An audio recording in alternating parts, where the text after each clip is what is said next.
Why, hello there, Sir Richard Cackington III here. Thank you so much for stopping by, and today we are going to be discussing the claim I've started to see a lot of people make that the addition of an incredible new sidearm to Destiny 2 means that you're probably going to pick it over a traditional hand cannon.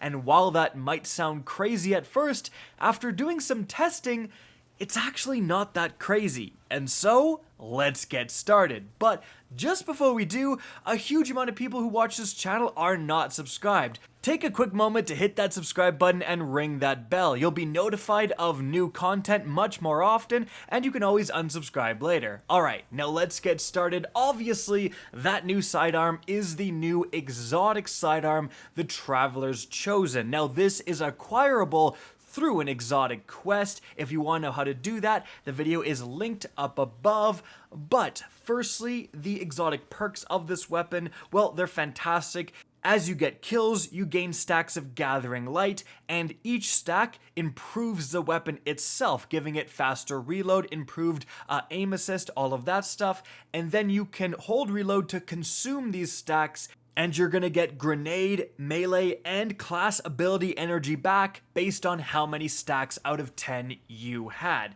But in terms of PvP, and a lot of why people are making this claim, it doesn't really have to do with those perks. Now, those are phenomenal, and we'll talk about more how they behave in-game in just a second, but really, it's those absolutely cracked out stats. I mean, look at this gun's stats. Range is almost completely maxed. Stability is nearly maxed as well, like 80% out of 100 stability. Handling is nearly maxed as well. These stats are truly insane.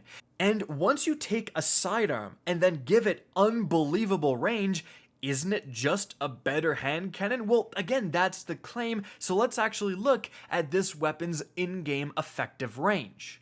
So, like other 300 rounds per minute sidearms, this is going to hit for 37 damage to the body and then 51 damage to the head. Now, if I back up here and keep backing up and keep backing up, I'm capable of getting 50 damage, and that's going to guarantee a 4-hit kill on anyone with 200 health or below, which is going to be the vast majority of people within the Crucible. In fact, most people run pretty low resilience, so you can probably extend the range even further past the 50 damage cap, but kind of for consistency, we're going for 50 damage, and as you can see, using the good old Darcy, my target is just at the cusp of 18 meters, like the tail end of 17 meters away, and guys, that's insane. I mean, just look at this screenshot. Look at how far away the target is when you're almost 18 meters away, and that is a guaranteed 4-shot headshot kill. That, for a sidearm, is incredible. To put that in perspective, if you get an 8 or 9 meter kill with a shotgun, that is extremely impressive. Like, you're gonna need a Mindbender's Ambition god roll, and you're gonna need the stars to align in terms of pellet spread to achieve that. And this is capable of gunning people down in a fraction of a second, in like double that range. But of course, let's compare this to hand cannon range. So the first obvious comparison is to the fast-firing 180 rounds per minute hand cannons that also kill in 4 shots. So I have the Trust here. It does have a higher range roll with full bore, and as you can see, it's capable of getting exactly 50 damage at 29 meters. So that's approximately, if we're going 18 to 29, like 10.5 to 11 meter difference. What about other archetypes, however?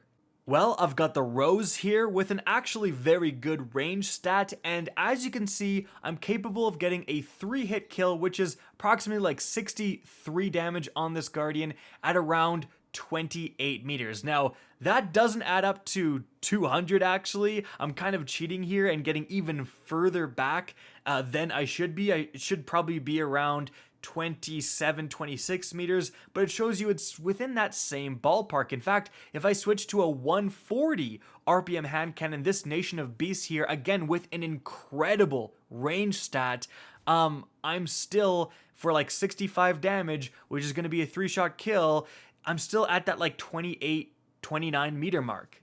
So that kind of shows you, first off, how Bungie has balanced hand cannons.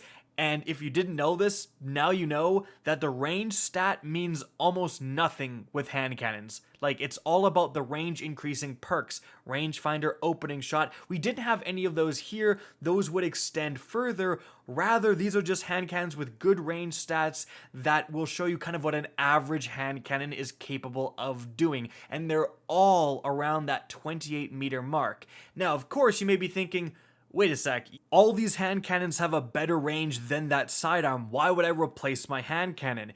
It needs to be stated that a 10-meter gap does not take long to fill. If you're flying full speed as a Titan, you can close that gap extremely quickly. And so I'm extremely impressed that it's only that big of a difference between a sidearm and a hand cannon, especially when you consider time to kill, and that's where things get kind of crazy. Yes, you have a range advantage, but with those 180 archetype hand cannons, they kill in 1 second, a full second time to kill. The 150s, the most used archetype by far, those are going to kill in 0.8 seconds, and in Destiny, 0.8 is very, very good. However, remember, the sidearm has a rate of fire of 300. How much of a difference does that make? Well, this sidearm, it's gonna kill in 0.6 seconds. That's right, a time to kill that is significantly faster than the 150s, which is the best archetype in the game. So if you're capable of just closing that 10-meter gap, then suddenly your time to kill is phenomenal. And because you're shooting so much faster, it's more forgiving. You can miss a shot and still get a reasonable time to kill, whereas if you miss a shot with a 150, you're screwed. Your time to kill literally goes in the garbage. And this also means that if you're much further back than that 18 meters we showed and you're capable of getting like a 5-shot headshot, you're still getting a very good time to kill. So you can probably extend that back to around 20-21 meters. And again, that's getting very close to hand cannon territory. So at the end of the day, with this range evaluation, yes, obviously hand cannons aren't going anywhere, and you still for sure have a reason to use hand cannons, but for a lot of people out there, if you play very aggressively and you find yourself not at the maximum range of hand cannons, I think it is seriously considering putting on the Traveler's Chosen instead. And certainly when we look at that 180 archetype that isn't seeing much play anyways, that archetype is made completely obsolete by the existence of this sidearm. Like, it's just crazy how much faster it kills. Especially when we move into PvE, because one of the main reasons people utilize hand cannons in PvE is because they one-shot kill mob enemies, they one-shot kill red bars in normal activities, which makes the time to kill obviously instant. Now, with this sidearm, as you can see, it is capable of one-shot killing the lowest trash mobs, so the war beast here, and that would be like thralls and stuff, it can one-hit kill, but when we shoot the goblin, it is a 2-shot kill. But if we switch to that 180 archetype hand cannon, it can one-shot kill the lowest trash mob, but it can't even one-shot kill the goblin either. And then if we actually shoot the yellow bar legionary here with the sidearm, it takes 6 shots to kill, but with the hand cannon, it takes 7 shots to kill. So you have a significantly lower damage output when you're using the hand cannon. Remember, it's 180 rounds per minute, and the sidearm is 300, nearly double. So your damage output with this sidearm is so outrageously higher than a 180 and pretty much any other hand cannon, to be honest, that it's really in PvE when you can close that gap a lot more efficiently. I think it really does make a lot of these hand cannons obsolete, and again, especially the 180s. I mean, the dungeon had that Seraph hand cannon that's a 180 that a lot of people, including myself, were chasing, but seeing these results, like, what's the point? Because it's not all about DPS and range and all that stuff. You've also got an absolutely phenomenal exotic perk, and you can see that showcased within the background gameplay playing during this video. Like, I am capable of getting my grenade back whenever I want. And the degree of control that perk gives you is just amazing. Normal demolitionist, you throw a grenade, your grenade goes to 0 and you have to build it back up. With this weapon, you can pre-build that extra grenade, and that lets you throw a grenade and then take all the stacks of gathering light and get another grenade right away or whenever you actually need it, which is incredibly useful. But it's not just grenades. Melees can be incredibly powerful, getting access to a shoulder strike, a melting point, which is going to debuff enemies pretty much whenever you want. Incredible. And class abilities even. A warlock being able to put down way more healing rifts, that's useful as well.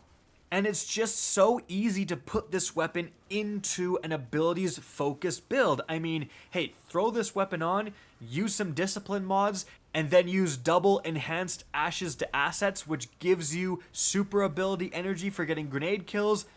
Boom, you've got a pretty amazing PvE build already just with those few things. And especially when we have a meta with oppressive darkness in the mix, like, it is just impossible to overstate how good grenades are at this point. So at the end of the day, you have a sidearm that's pushing all of the boundaries of what a sidearm should be, and it is encroaching on hand cannon territory. A lot of people have already started to incorporate this in their PvE and PvP builds, and you should seriously consider doing that as well. This is not your normal sidearm. This is something special. It truly feels and acts exotic. So definitely check this out in PvP if you play very aggressively. If you find yourself closing the range, maybe replace that last word with a Traveler's Chosen. In PvE, if you find yourself running an abilities focused build, this weapon might be for you as well. So guys, that's it for the video. Hope you enjoyed, found this informative, and if you did, please remember to help me out by simply rating and especially sharing this video. If you guys want to see more Destiny 2 content similar to this, don't be afraid to slap that subscribe button. If you want to get in touch with me and keep up to date with the latest channel activity, the best way is to follow me on Twitter at RickCacus. That's linked in the description down below. Again, I hope you enjoyed the video, and as always, have a good day.